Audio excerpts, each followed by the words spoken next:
Halo, selamat datang di Bicara Bandar episode yang ke-10, season yang kedua bersama saya Arga dari Creative Trader.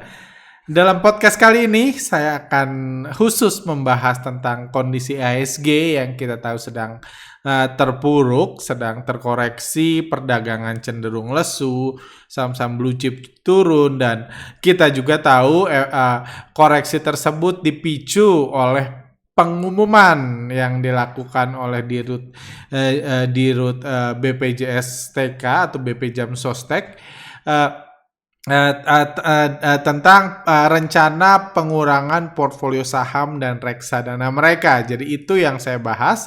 Apa efeknya, apa yang perlu kita waspadai, saham-saham apa aja yang ada di portfolio BPJS TK, dan tentunya kita tahu juga kondisi ini adalah kondisi lanjutan dari krisis bandar yang kami katakan sejak pertengahan Januari lalu. Kita tahu pada bulan Januari lalu, tepat di pertengahan Januari, pada saat itu lagi hot-hotnya era yuk goreng saham, di mana semua saham digoreng-goreng untuk memacu orang memasukkan uangnya ke bursa saham.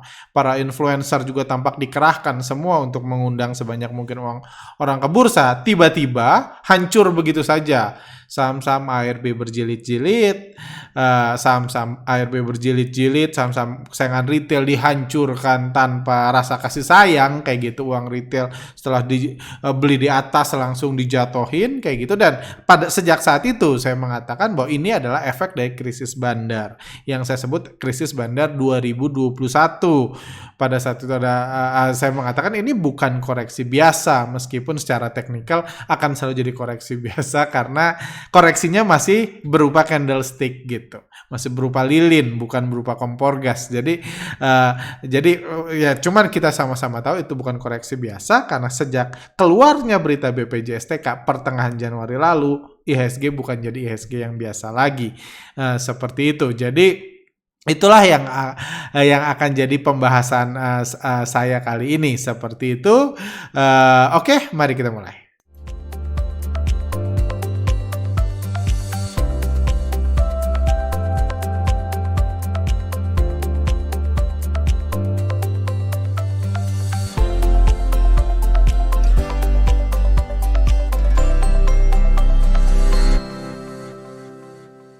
Oke, langsung aja kita ini.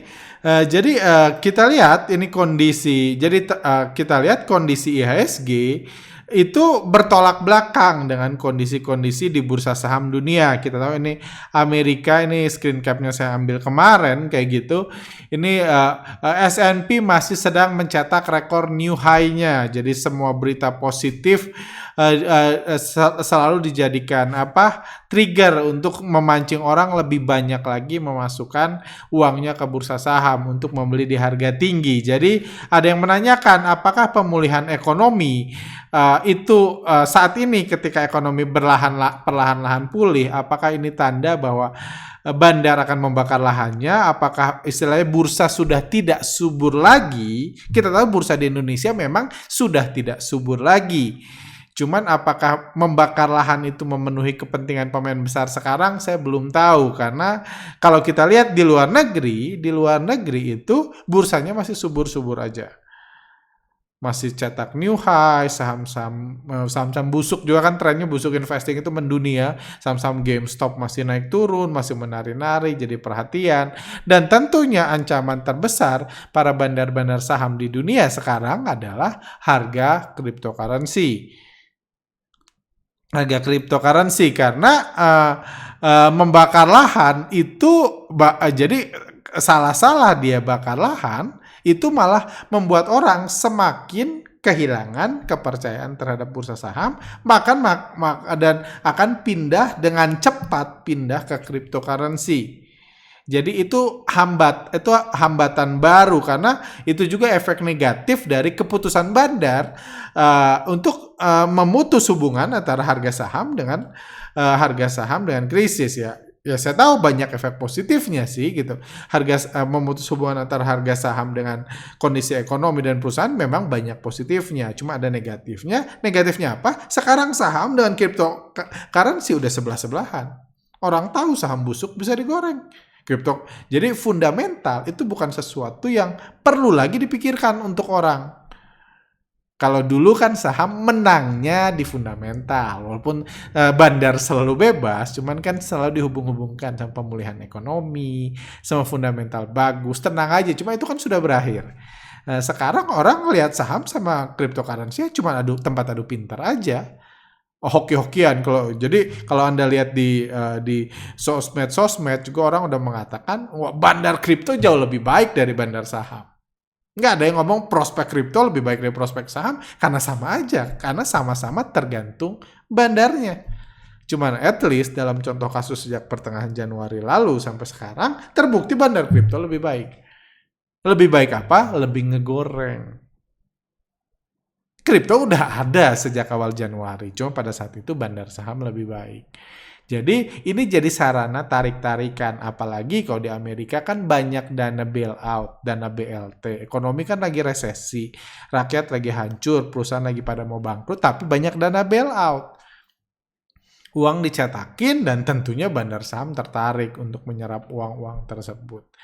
Di podcast beberapa waktu lalu juga sudah ini kalau nggak salah 20% dana bailout itu diprediksi ditukerin ke saham untuk diserahkan ke bandar saham. Jadi di luar negeri sih market masih positif. Jadi kita so far ya karena nggak ada data pergerakan bandar di luar negeri, ya kita nggak usah berasumsi oh ini udah bubble, langsung kita ketakutan setiap hari ketakutan, ya nggak ada untungnya buat kita.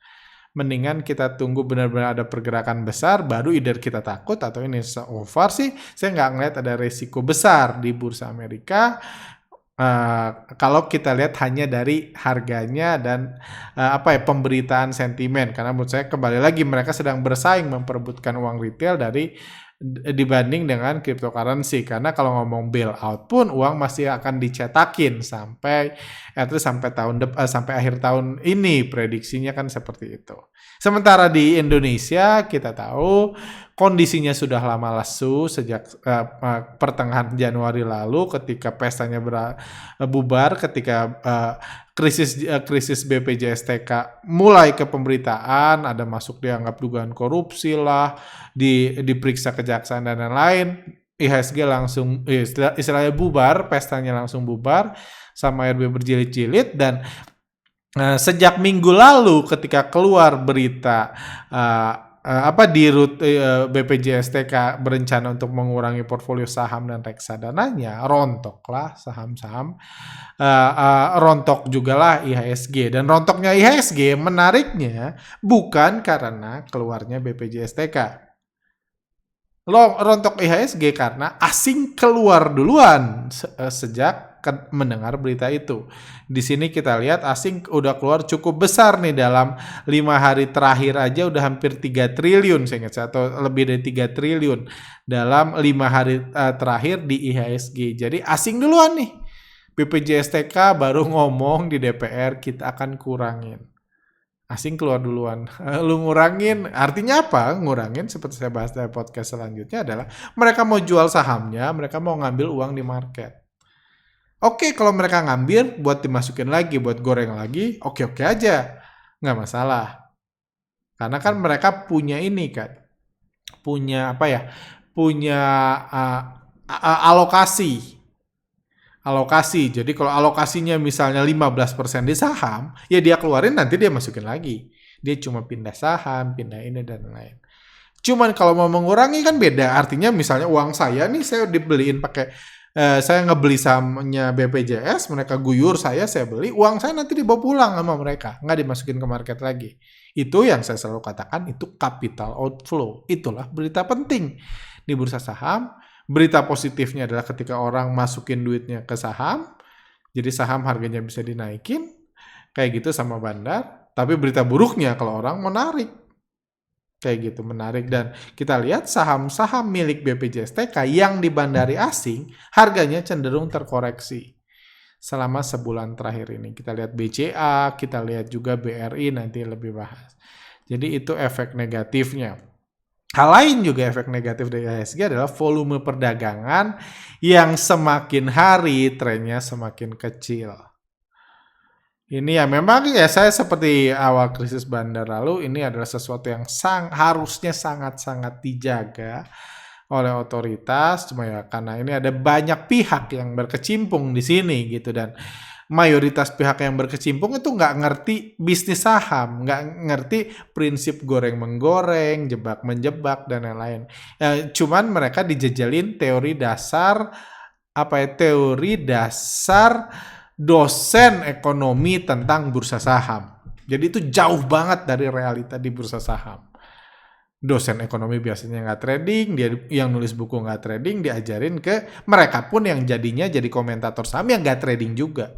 Jadi itu jauh banget dari realita, cuman itu knowledge-nya. Itu knowledge-nya. Kalau saham akan bergerak sesuai fundamentalnya. Belilah blue chip dan lain-lain. Knowledge-nya sangat terbatas. Jadi jadi itulah knowledge mereka. Jadi mereka nggak tahu nih kalau ngegoyang bandar, kalau ini efeknya apa terhadap IHSG. Kalau bandar murka efeknya apa? Karena nggak ada di buku. Bandar itu ada di semua tempat, di semua bisnis yang banyak uang mengalir, kecuali di buku ekonomi, kecuali di kampus ekonomi. Karena bandar nggak mau nulis buku, dosen nggak pernah berurusan sama bisnis. Mayoritas dosen nggak berurusan sama bisnis real yang nggak tahu ada bandar. Jadi itu dua hal yang berbeda.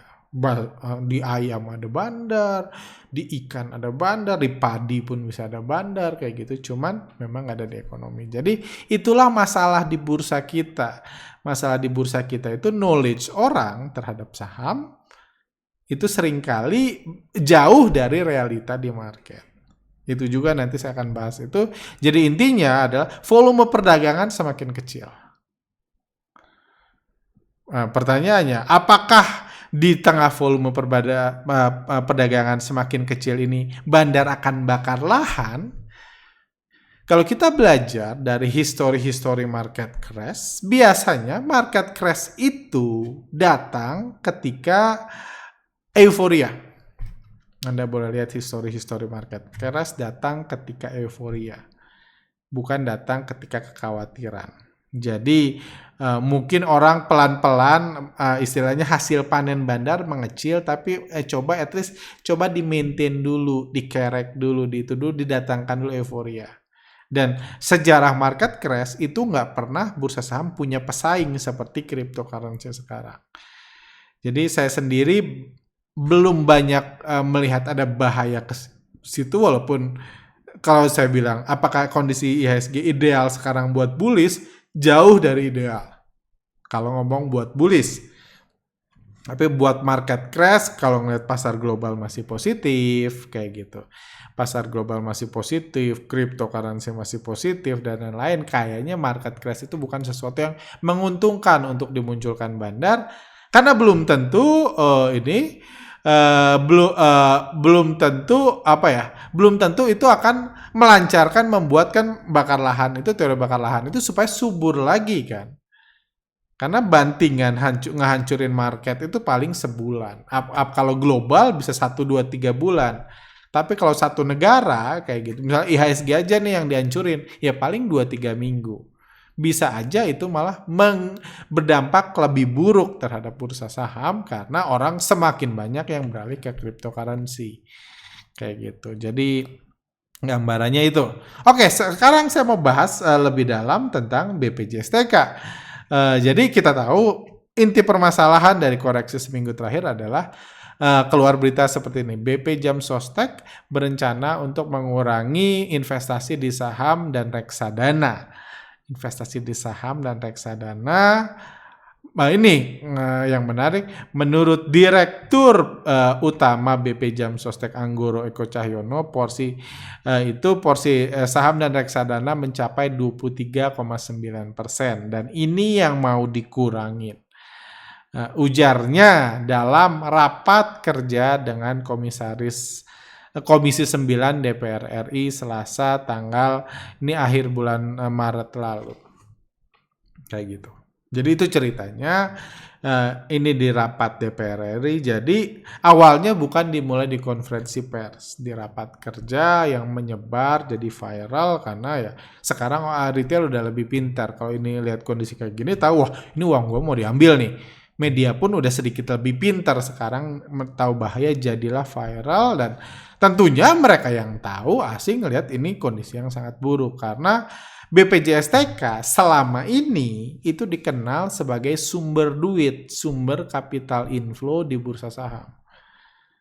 Mereka yang tiap bulan nyuntikin duit dari premi. Dari premi-premi tenaga kerja dan lain-lain, pegawai di seluruh Indonesia, itu kan bayar apa sih saya namanya, bayar premi, itulah premi pegawai, uangnya masuk, sebagian dipakai bursa saham.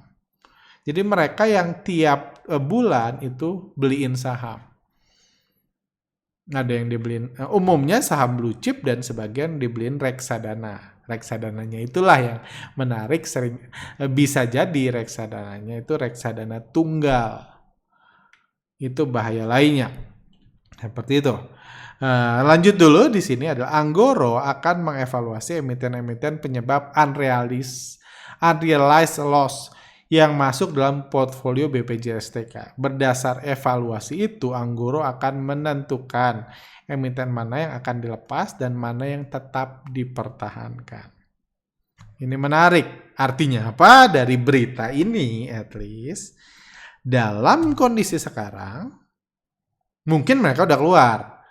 Sejak awal tahun, sejak apalagi bulan Januari, Desember lalu, ketika memang kita di-encourage untuk beli saham-saham milik saham-saham BUMN gitu. Influencer semua kompak diminta merekomendasikan saham BUMN. Entah apa tujuannya, karena mayoritas influencer itu sekarang masih trading saham aja kayaknya udah enggak kayak gitu. Mereka udah fokus ngurus bisnis lain seperti Raffi Ahmad, udah beli tim sepak bola, udah ngurus yang lain-lain semua. Cuman somehow di bulan Desember, di bulan Januari mereka semua kompak, Eramologi itu mempromosikan saham BUMN mayoritas. Mempromosikan saham BUMN, dan itu uang retail masuk. Siapa yang keluar nanti kita tahu. Kemungkinan sih menurut saya BPJS-TK sudah banyak keluar. Tapi terlepas dari itu, karena ini pengumumannya diambil bulan dikatakan tanggal 30 Maret. Terlepas dari itu, kita tahu bahwa mereka akan mereka akan kembali mengurangi dari posisi sekarang. Dan masih akan mengevaluasi. Mereka mengevaluasi mana yang dijual, diguyur duluan. Dan nilai investasi saham BPJS-TK itu menurut CNBC itu nilainya sampai 84 triliun. Jadi bukan angka yang kecil. Belum ada informasi mau dikurangi berapa banyak, gimana cara menguranginya. Pertanyaan pertama di sini adalah kok jualan ngomong-ngomong? Ide dari mana itu? Saya mau ngurangin. Kok ngomong-ngomong? Karena event sekelas Mr. B pun kalau dia mau profit taking, dia mau mengguyur para follower-followernya, member berbayarnya, dia bilang dia mau beli, dia bilang harga mau terbang, dia jualan. Itulah cara jualan. Ini kan adu pintar. Kok ini udah posisinya raksasa, mau jualan, bahkan baru mau mengevaluasi saham mana yang mau dijual, yang penyebab unrealized loss, mau ngurangi posisi saham, udah ngomong. Ya mateng, itu strategi apa? Ada yang berteori, mungkin BPJS-TK melakukan sebaliknya. Tapi jangan lupa dia ngomongnya di hadapan DPR. Niatnya ngomong ke DPR. Kayak gitu. Niatnya ngomong ke DPR, jadi kalau dia lakukan sebaliknya kan lumayan tuh kan image-nya. Atau terus kenapa bisa kayak gitu? Kok kenapa diomongin? Kenapa nggak diem aja? Kenapa nggak setelah dikurangi aja dia ngomong? Kalau asumsi saya, ini simply asumsi saya ya, saya nggak bisa bilang saya dapat informasi dari luar dan lain-lain. Kalau asumsi saya, Mungkin karena BPJSTK tanggal 22 Februari lalu baru mengangkat dirut barunya, baru diangkat dirut utamanya. Saya pernah ngomong sama salah satu lembaga dana pengelolaan milik negara, dan dia curhat. Ini yang salah satu yang buat susah dari lembaga itu, saya nggak bisa ngomong lembaganya, adalah dirut kita bisa diganti-ganti. Dan seringkali yang masuk itu nggak ngerti saham. Nggak ngerti investasi. Karena bukan dari bawah naik jadi dirut. Karena dirutnya diganti sama pemerintah, kayak dirut BUMN kan dirotasi lah dan lain-lain. Seperti Bapak Anggoro Eko Cahyo ini, kalau dari berita, sebelumnya dia sampai di tahun 2021 dia adalah wakil direktur utama BNI. Oke lah, dia orang keuangan. Keuangannya juga keuangan ya kredit kan. Dan di sini dikasih tahu latar belakangnya. Karirnya di BNI mulai tahun 94, mulai sebagai asisten manajer marketing, berarti tadinya marketing.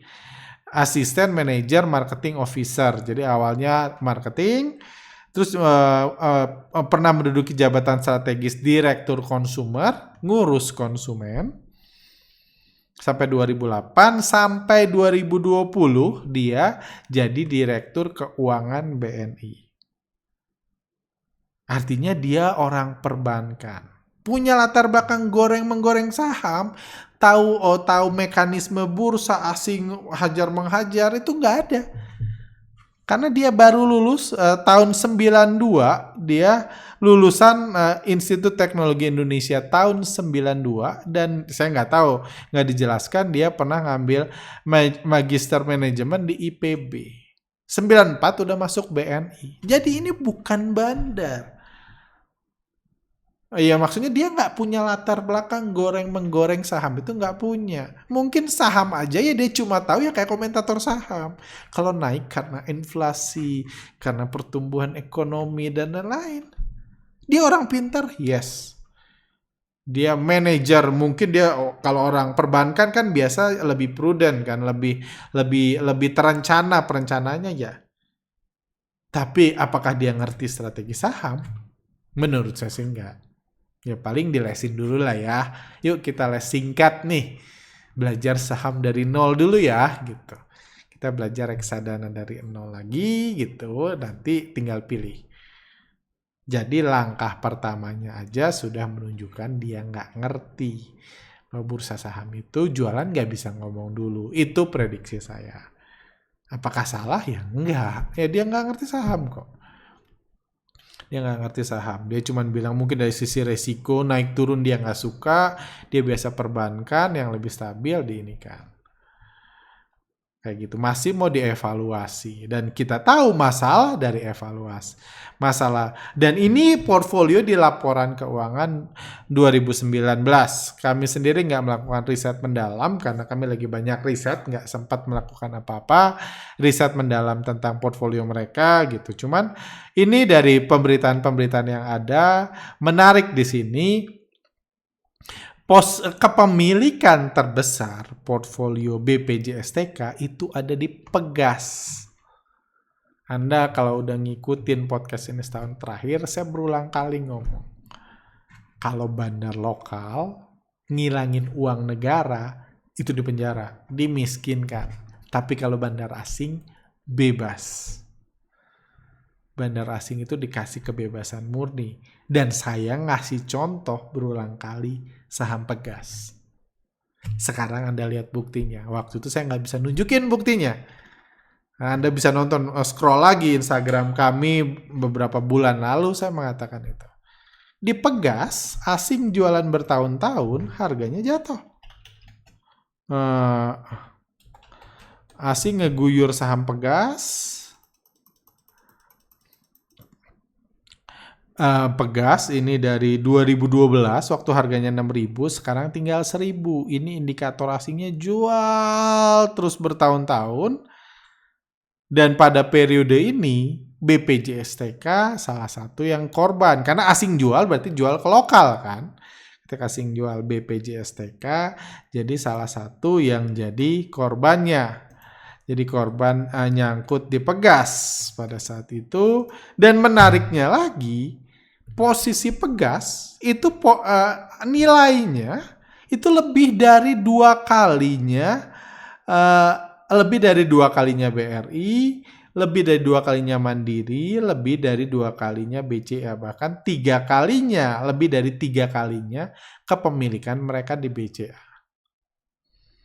Kenapa? Kenapa saham yang sudah turun, sudah terus diguyur asing, terus dibeli? Jawabannya sederhana. Karena ini lembaga pemerintah. Saya pernah ngobrol langsung sama orang yang kerjanya mirip-mirip kayak gini. Mereka bilang, apapun yang terjadi saya nggak akan cut loss. Waktu itu saya ngasih seminar ke mereka bilang, apapun yang terjadi saya nggak akan cut loss.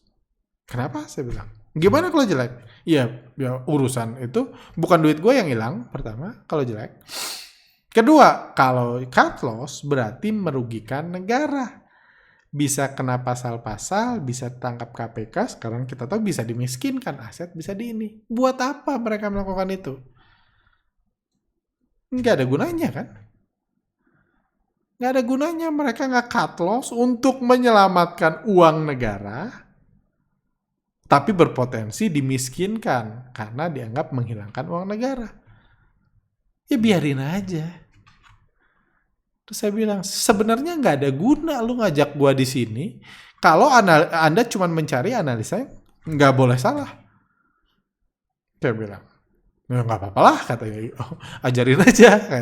Karena analisa yang nggak boleh salah, karena ujungnya kalau misalnya mereka beli pas asing masuk, mereka ikut asing masuk. Udah itu asing jualan, mereka belum sempat keluar, udah rugi, ya udah.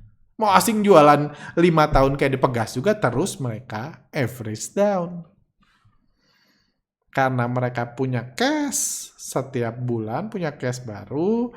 Kalau mereka ini ya udah dibeliin saham Pegas lagi. Karena komposisinya di Pegas udah nggak sehat sebenarnya. Dia punya Pegas, bahkan mungkin kalau disatuin ini, Mandiri, BRI sama BCA kalau disatuin mirip sama Pegas. Itu udah komposisi yang kalau Anda belajar portfolio management itu udah ngaco banget nih. Cuma kenapa? Ya gue udah punya Pegas, gue pengen keluar, gue average down terus. Duitnya dibawa pulang sama asing. Kayak gitu. Nah, jadi itu aja udah nggak sehat. Terbesar kedua selain Pegas, Unilever. Sama balik lagi, saham blue chip yang diguyur asing terus penerus, harganya turun, dia punya banyak. Terus gimana saham yang naik? Saham naik di TikTok. Yang paling naik periode ini, anggaplah kita saham yang dibandari asing, BCA, cuma 126 miliar. BRI 196 miliar. Kayak gitu. Jadi di sini kita lihat saham-saham yang jatuh itu pada ini. Saham-saham yang jatuh itu posisinya bertambah, sementara saham yang naik posisinya lebih kecil. Kenapa ya? Mereka nggak mau cut loss, mereka nggak punya fleksibilitas. Terlepas mereka sepintar apa ya mereka kan di situ digaji. Bahkan nggak pernah bisa jadi dirut karena dirut dipilih dari institusi lain. Ya, saya menyelamatkan gaji saya aja kan. Paling dapat bonus kalau cuan. Tapi ya gede-gedenya bonus, ya daripada gue di penjara menggunakan uang negara, biarkan saja. Jadi memang lembaga-lembaga gini karena peraturan itu memang jadi sasaran empuk investor asing. Kayak gitu. Dan kalau kita lihat di Pegas kerugiannya aja udah 351 miliar. Ini per 1 April udah rugi 75%. Kenapa ya? Karena tadi. Karena aksi jual, terus average down, Unilever 37 miliar. Hal menarik lain adalah Dari kalau kita pakai prinsip menghilangkan uang negara, kalau cut loss, sekarang lagi dirubah nih narasinya. Ini floating loss. Itu bukan, kan narasi yang coba diangkat adalah ini floating loss. Floating loss jadi bukan kerugian. Jadi ini resiko investasi, unrealized loss itu bukan korupsi. Oke, sekarang bukan korupsi. Cuma kalau udah dijual, masuknya gimana? Karena kita tahu kasus Jiwasraya kayak gitu. Kayak gitu. Dan kasus Jiwasraya ada tokohnya yang bisa dijadikan kambing hitam. Kasus ini banyaknya institusi, bahkan institusi besar. Itu yang bahaya. Kalau institusi yang kena, fund manager dan lain-lain yang jadi saksi, itu bisa mendatangkan murka lebih lanjut. Kalau dihukum. Paling aman adalah Guyur, Antam, BCA, sama BRI. Lucunya ketika berita itu keluar, dibantinglah sudah langsung BRI.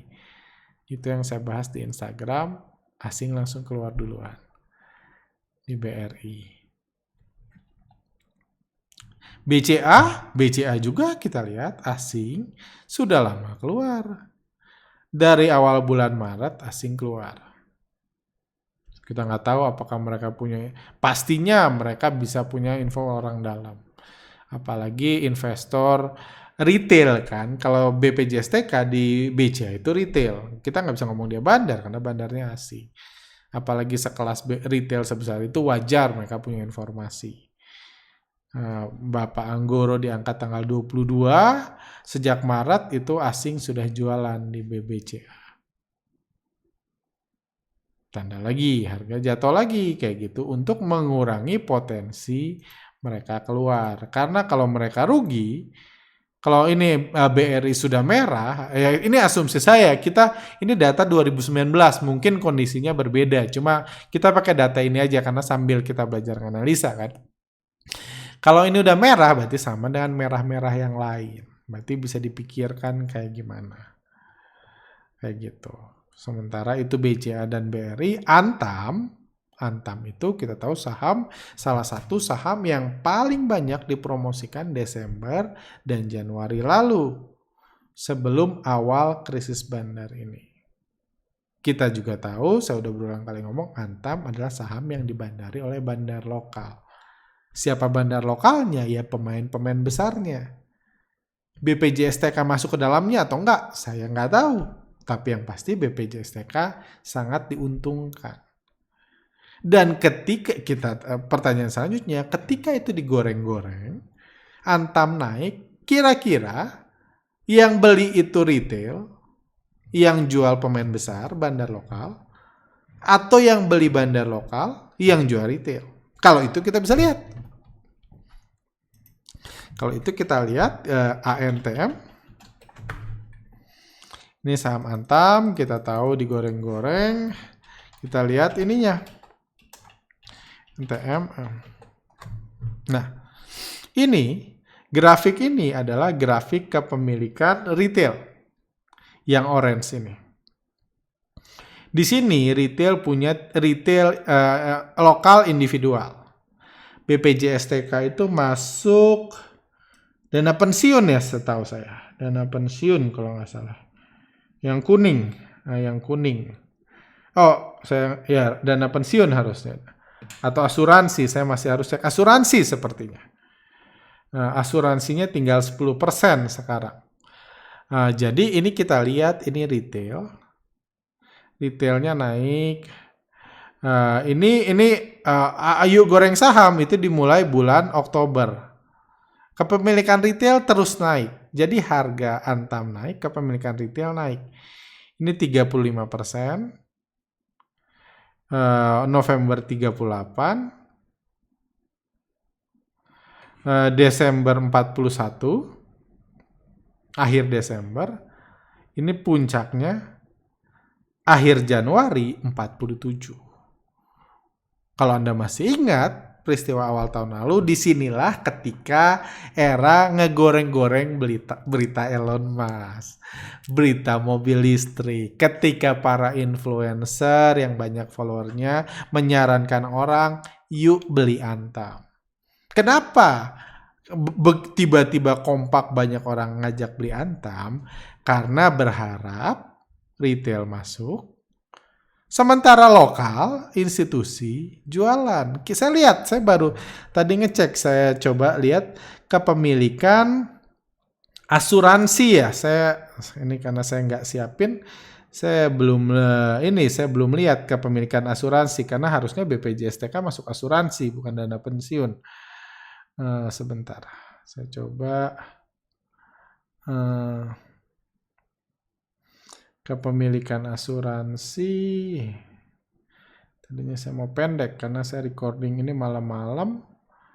Bahkan ini udah jam 12 lebih 10. Kepemilikan asuransi lokal. Kita lihat. Nah, asik nih. Ini kepemilikan asuransi. Cuma ini asuransi keseluruhan ya. Saya nggak bisa bilang ini BPJS-TK karena nggak didukung data. Nggak didukung data di mana BPJS-TK tercatat kepemilikannya berkurang di era goreng saham ini. Yuk goreng saham. Tapi kita lihat, ini bulan Oktober, kepemilikan asuransi lokal. Ini bulan Januari, akhir Januari. Berkurang dari 24 ke 8. 24 ke 8 itu berarti ya banyak banget kan yang keluar. Jadi ada indikasi menurut saya, ya ini analisa bandarmologi mendalam lah, ini sistem foreign flow, ada indikasi BPJS-TK udah ngurangin posisinya di Antam. Udah ngurangin posisinya di Antam karena dalam periode kenaikan gila-gilanya Antam dari Oktober kan. Dari Oktober sini digoreng-goreng, retail-retail suruh masuk, retail-retail masuk, mereka keluar. Karena kalau mereka keluar harus ada yang masuk kan. Jualan sentimen mobil listrik. Menarik memang strateginya, mereka nggak jual mobil listrik, mereka nggak jual nikel, tapi mereka bisa untung dari sentimen itu. Jadi kemungkinan sih kalau ini di laporan keuangan 2020 kalau akan dirilis, itu kemungkinan prediksi saya kepemilikan Antam berkurang karena memang kalau kita lihat dari ini pun kepemilikan asuransi lokal itu berkurang drastis dari Oktober dalam periode yang sama di mana kepemilikan retail naik kan. Kepemilikan retail naik, kepemilikan asuransi lokal berkurang. Jadi uang yang BPJS ngasih saham ke Anda, kita BPJS ngasih saham ke kita, bukan BPJS, asuransi ngasih saham ke kita, mereka ngambil uang kita. Ketika krisis ini membludak, keluar berita tersangka dan lain-lain, Antam ARB berjilid-jilid. Padahal waktu itu berita mobil listrik masih ada. Sampai sekarang pun masih ada mobil listrik. Dari dulu ada kok, cuma nggak digoreng aja. Jadi ini fakta yang menarik kita temukan, yang saya pun nggak sengaja, karena ya nggak simply analisa aja. Kayak gitu. Dan kita tahu juga sekarang masuk, kalau Anda lihat stock market sebulan terakhir, itu udah masuk era busuk investing. Nah, istilah kita saham-saham busuk yang secara fundamental nggak jelas, ini kayak ini saham Zebra dan lain-lain, itu digoreng-goreng jauh lebih gila. Saham Zebra sendiri udah naik 1000% dalam waktu 1 bulan. Anda beli saham blue chip, beli saham under value segala macam, nggak naik segini. Dan itu bursa saham dipenuhi saham-saham gitu sekarang, itu effort. Jadi untuk menggoreng saham dibutuhkan saham yang bersih. Dari kasus krisis bandar, itu syarat pertama kan. Kecuali anggaplah kita asumsikan sekarang kan masih krisis nih, baru mau dikurangin dan lain-lain. Karena kalau misalnya lumayan nih kan digoreng ini, kalau misalnya ini salah satu saham yang dimiliki BPJS-TK. Kayak gitu. Kita bisa lihat si Zebra ada nggak kepemilikan asuransinya. Kepemilikan asuransinya nggak ada harusnya. Nah, rata di 0 terus kepemilikan asuransinya. Berarti karena BPJS TK adalah asuransi, berarti Zebra nggak punya. Jadi ini aman. Ini aman dari krisis bandar. Dari inilah yang digoreng-goreng. Dan di era ini memang butuh effort lebih tinggi, butuh knowledge lebih tinggi. Butuh membedakan saham busuk yang mungkin digoreng atau saham busuk yang mungkin nggak akan digoreng lagi. Saham-saham, makanya muncullah saham-saham era rencana digital, sekarang era lain-lain gitu. Saya pribadi karena saya memang lagi sibuk banget, seperti saya bilang ini udah jam 12.15 dini hari, karena memang saya baru waktu sekarang, jujur, sejak saya pulang dari Bali, saya belum pernah beli satu saham pun. Bahkan ngejual cuma 1-2 kalau nggak salah, kalau saya nggak salah ya, 1-2 saham saya udah ini, karena saya nggak ngerasa market sekarang kondusif dan saya nggak punya cukup energi, saya nggak mau men-spending waktu sebanyak itu untuk beli saham-saham busuk dan seharusnya saya jagain sepanjang hari. Karena ada banyak riset, ada banyak ini ya. Seperti saya katakan kan, saya tahu di podcast sebelumnya, saya tahu krisis bandar masih berlangsung. Cuma saya nggak mau pakai effort saya untuk ngorek-ngorek nih udah sampai mana, kondisinya gimana. Karena saya sebagai investor, saya back off aja. Dari kondisi kayak gini, apalagi menyebar kayak gini, semakin malas beli saham. Sambil nunggu ada ini, kalaupun naik ya puji Tuhan lah, naik nggak apa-apa. Saya untung nggak, rugi nggak, kenapa harus kesal. Yang pasti saya mau riset dulu karena untuk menyambut era ditutupnya mata retail untuk melindungi bandar per Juli nanti, fokus kami itu. Hari ini pun kami baru meeting kuartal 2, rencana kerja kami mayoritas itulah. Riset ini, project ini, dan lain-lain. Jadi saya pribadi ya saya bisa bilang ini anak-anak kantor sih setahu saya beberapa main saham lipo kayak gitu yang ini. Cuma jujur saya nggak punya satupun saham lipo group yang saya ingat saya masih digoreng-goreng ya. MPPA hari ini naik banyak dan LPPF juga saya ingat saya cukup bagus sampai ada seminggu lalu. Cuma ya saya sendiri nggak ikut dalam itu ini. Jadi kurang lebih itu strategi saya. Saya nggak percaya bursa saham akan crash dalam waktu seminggu, 2 minggu, atau sebulan ke depan. Saya masih nggak percaya kondisi seperti itu. Saya sendiri masih punya saham, saya belum dalam posisi full cash, cuma ya basically karena males saya apa-apain, menurut saya masih oke, saya simpan kayak gitu. Beberapa yang itu udah saya jual dan sejak saya pulang dari Bali, berarti udah 2 minggu lebih saya nggak beli satu saham pun. Karena ya menurut saya sebagai retail kita nggak harus selalu maksain jadi copet di tengah kondisi yang nggak baik. Ada waktu kita hanya back off, hanya nunggu, ya puji Tuhan. Saya punya kerjaan lain. Saya bisa produktif di mana. Walaupun market naik ya saya nggak usah nyesal. Saya mau fokus riset dulu karena saya tahu riset kami ini akan sangat berharga nantinya. Apalagi ketika retail matanya sudah ditutup, kalau kami punya mata satu aja yang terbuka, itu akan sangat menguntungkan kami. Jadi saya keluar dari market dengan alasan itu. Saya udah, kalau Anda ikutin podcast dalam 2-3 minggu, dalam sebulan terakhir pun saya bilang saya fokusnya itu. Jadi saya bukan fokus itu karena tahu market akan jatuh bulan Maret ini, enggak.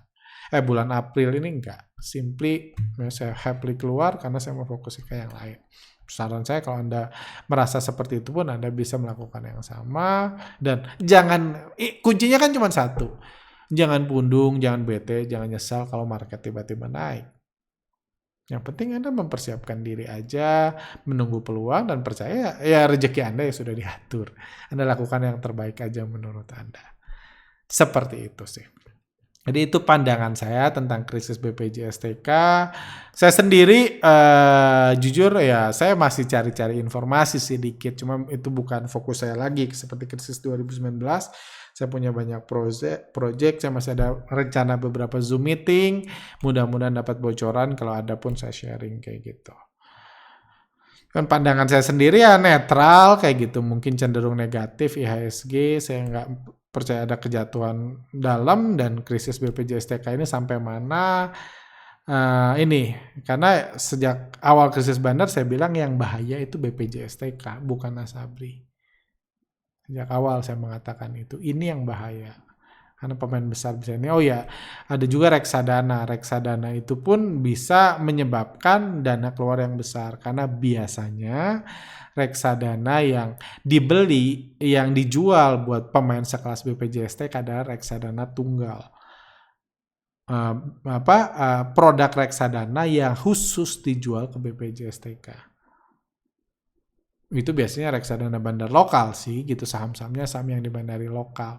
Cuman itu pun bisa berdampak kalau itu dicairin karena sama-sama ngejual saham. Sama-sama ngejual saham dan bisa aja karena BPJSTK sendiri belinya adalah beli reksadana, isi reksadananya apa udah bukan tanggung jawab BPJSTK lagi. Jadi kalau mau diisi gorengan pun bisa karena belinya reksadana. Kayak gitu. Reksadana apa? Kasih nama yang cantik-cantik aja. Dana berkembang selalu indah pada waktunya. Apapun lah. Cuma dalamnya apa? Kan udah bukan urusan mereka lagi. Karena dilaporkannya saya beli reksadana. Itu juga waktu krisis reksadana 2019. Yang kena Jiwasraya, reksadana tumbang berbarengan. Itu dalam lah. Itu pembahasannya. Itu sisi lain dari bandarmologi. Oke, itu aja yang mau saya share dalam podcast ini. Kalau rekan-rekan mau bertanya tentang kasus ini lebih mendalam, kalau ada yang belum jelas silakan tulis di kolom komentar. Weekend ini harusnya saya punya waktu untuk menjawab. Saya akan jawab pertanyaan-pertanyaan Anda weekend ini ya. Itu saya akan jawab. Jangan lupa like kalau Anda ada pertanyaan yang Anda suka. Anda ini silahkan ini.